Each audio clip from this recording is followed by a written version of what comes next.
영어 강사의 한국사 역사 이야기입니다.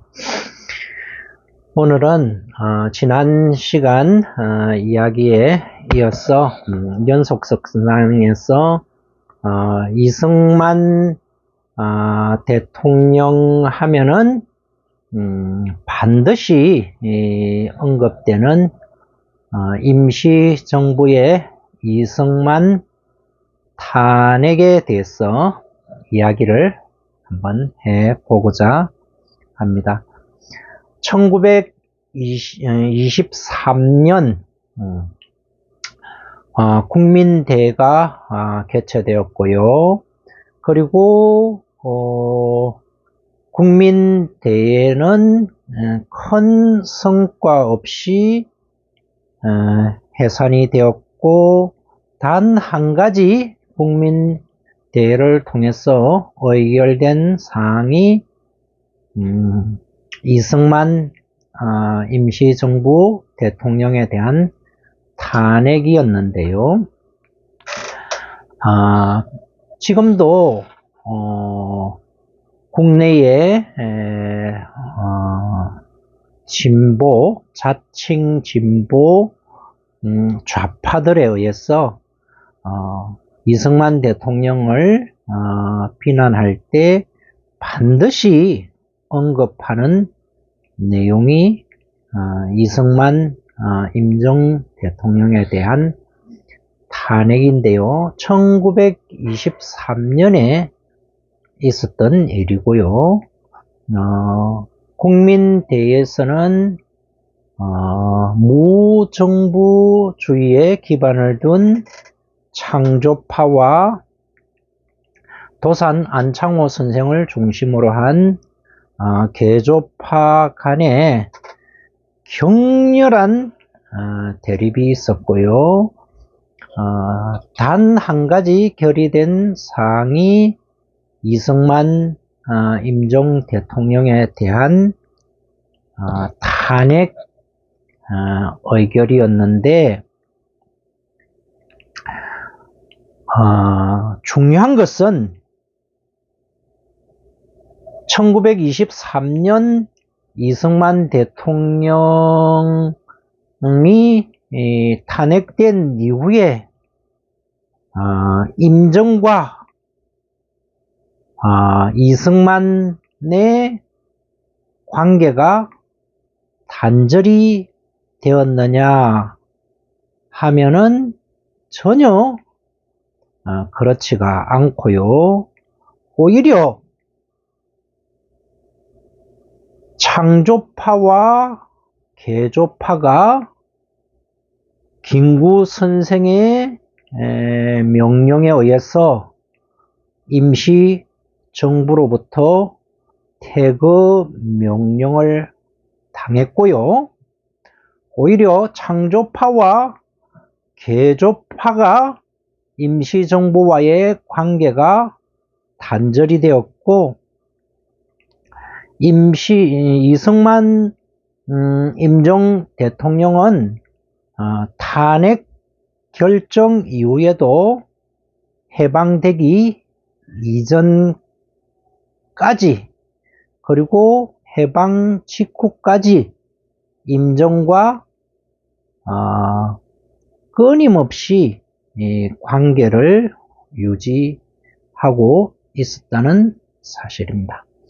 그리고 현재 우리 국내 진보 쪽 사람들에 의해서 특히 많은 초종자가 있는 임종 요인 중 조소왕 선생이 있는데요. 조소왕 선생은 1980년대 후반, 그러니까 노태우 정권 때인 걸로 알고 있는데요. 1989년쯤에 대한민국 정부에 의해서 독립 건국 훈장 대한민국장 제1등급이죠. 대한민국장을 추서받은 국내 인사 30여 분, 토탈해서 30여 분 정도밖에 안 되는데요. 30여 분 중 한 분이 조소왕 선생이고요. 중국 현대사에 중국의 국부로 추앙받는 손중산 선생이 있죠. 손중산 선생의 삼민주의가 중국 현대사에 큰 국가 이념으로 자리를 잡고 손중산 선생의 후계자는 실제적으로 모택동보다는 장개석이 후계자로 보는 게 맞을 텐데요. 차이점은 손중산 선생은 국공합작을 현실적으로 추진할 수밖에 없었는데 장개석은 반공정책을 추진하면서 국민당 정부가 적군과 대립 관계에 놓이게 되죠. 물론 이후에 서안 사건에 의해서 본의와는 다르게 제2차 국공합작을 하기도 하지만요. 그래서 손중산 선생은 대만 정부뿐만이 아니고 중공 정부에 의해서도 정권에 의해서도 국부로 처앙받는 인물인데요. 아마 그 손중산 선생의 삼민주의의 영향을 받은 것이 우리 임시정부의 삼균주의인데요. 삼균주의를 제창한 사람이 바로 조소왕 선생이다 보니까 근래에 우리나라 진보 쪽 사람들이 조소왕 선생을 추종하는 사람들이 굉장히 많이 있는데요. 상해 임정에서 이승만 대통령을 탄핵했을 때 상해 임정에서 물론 이후에 김구 선생과 이승만의 관계도 오랫동안 끈끈한 관계를 유지하긴 하지만 이승만 상해 임정의 대통령 탄핵 결정 당시 그 탄핵의 부당성을 성토하면서 가장 크게 반발한 인사가 바로 이후에 삼균주의를 제창한 조소왕 선생이었음은 역사가 정언을 하고 있는데요. 어느 날 좌파 인사 자칭 진보를 주장하면서 이승만 초대 대통령을 비난하는 사람들이 조소왕 선생이 이승만 대통령 탄핵의 부당성에 대해서 임정 내에서 가장 강력하게 반발했다는 그런 사실은 묘하게 언급을 하고 있지 않지요. 이승만 대통령이 탄핵된 이후에 임시정부의 실상은요, 오랫동안 윤봉길 의사의 상해 홍구공원에서의 의거로 다시 활기를 찾기까지 근 10년 가까운 세월 동안 임정은 거의 명목뿐인 그런 존재로 전락을 했고요. 백범 김구 선생의 백범일지에 보면은 임정청사가 있던 건물의 임대료도 제대로 내지 못하는 아주 공공한 그런 조직으로 전락하게 됩니다. 또 한 가지, 상해 임정에서 이승만 임정 대통령을 탄핵했던 이유는 무엇이었을까요? 그 이유 중 한 가지는 미국에 있던 이승만을 임정에서 대통령으로 추대를 했었는데요. 이승만 대통령이 너무 장기간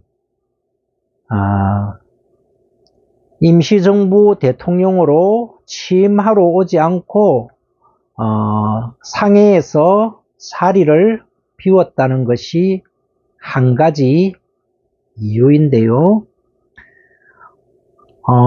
이승만이 미국에서 외교 활동을 하는 것이 현실적으로 우리 조선의 독립에 도움이 되었겠는지, 상해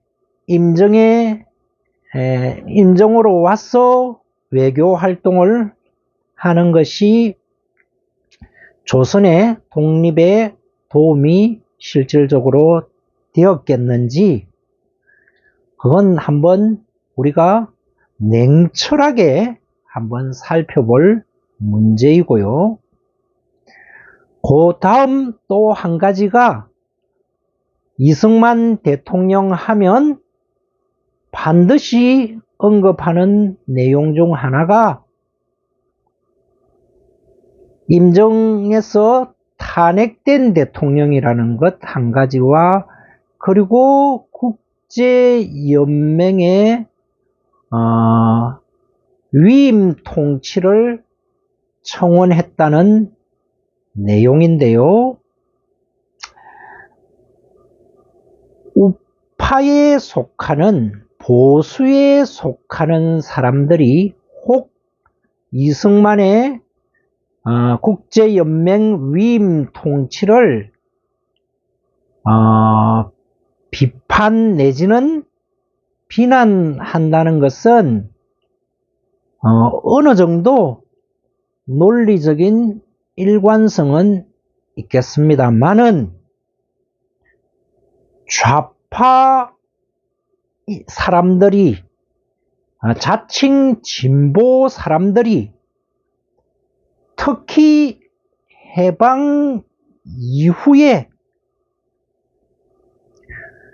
국내 좌파 여운형을 추종하는 사람들이 이승만의 국제연맹 위임 통치를 비난하는 것은 그 자체가 자기 모순이죠. 우리가 주지하다시피 이승만의 1차 세계대전 이후 국제연맹 위임 통치가 비난받아 마땅하다면 1945년 8월 15일 해방 이후 12월에 모스크바 3상회의에서 신탁통치, 국제연맹이 아니고요, 국제연합에 의한 신탁통치가 결정되었을 때, 당시 이 땅의 보수, 우파에 속하는 사람들을 중심으로 해서 범민족적인 반탁 운동이 일어났는데요. 여운형과 박헌영을 비롯한 이 땅의 좌파들은 찬탁을 지지했습니다. 국제연맹에 의한 위임 통치가 비난받아야 할 행위라면 해방 직후에 여운형이 모스크바 3상회의 결정에 따른 국제연합의 신탁 통치는 찬양해야 하는 그런 행위인가요? 이승만이 비난받아야 한다면 당연히 해방 이후에 찬탁을 지지했던 여운형의 행동도 비난받아 마땅하지 않나요? 임시정부에서 이승만을 없는 나라를 팔아먹으려고 했다고 비난했던 신채호가 여운형의 찬탁 행위를 목도했다면 똑같은 비난을 하지 않았을까요?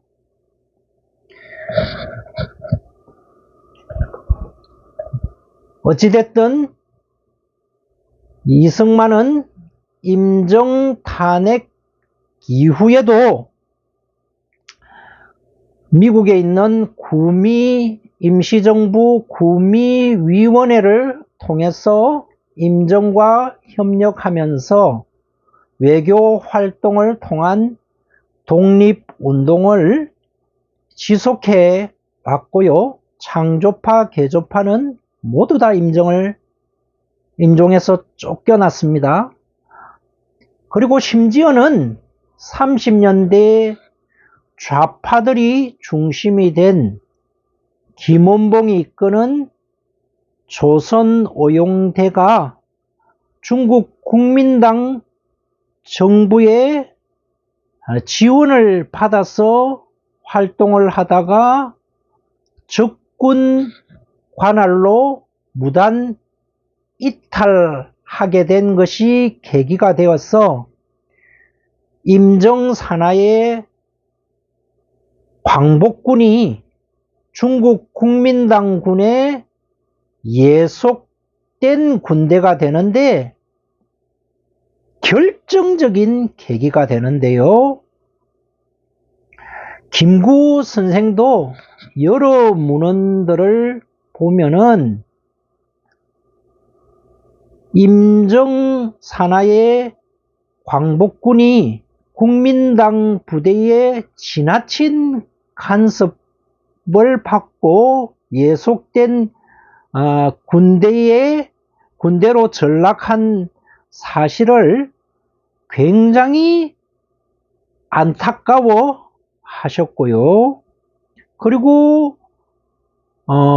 광복군이 국민당군에 예속된 부대밖에 되지 않도록 광복군을 얽매인 조항이 있었는데요. 그것을 소위 국외준성이라고 하는데요. 이 국외준성을 폐지하기 위해서, 다시 말하면 광복군을 국민당으로부터 독립된 군대로 만들기 위해서 김구 선생을 비롯한 임정 요인들이 피눈물 나는 노력을 기울였고, 심지어 임시정부의 주석이었던 백범 김구 선생은 국외준성으로 인해서 임정 산하의 광복군이 중국 국민당군에 예속된 군대로 머무를 수밖에 없다면은 차라리 광복군을 국민당군으로부터 독립을 시키기 위해서 미군과 협조를 할 필요가 있다 해서 그 중간 역할로 이승만이 나서주기를 청원한 일도 수차례가 있었습니다. 광복군을 국민당군에 예속시킨 국외준성은 해방 직전에 국외준성이 폐지가 되고요. 그렇게 하면서 광복군이 국민당을 떠나서 미군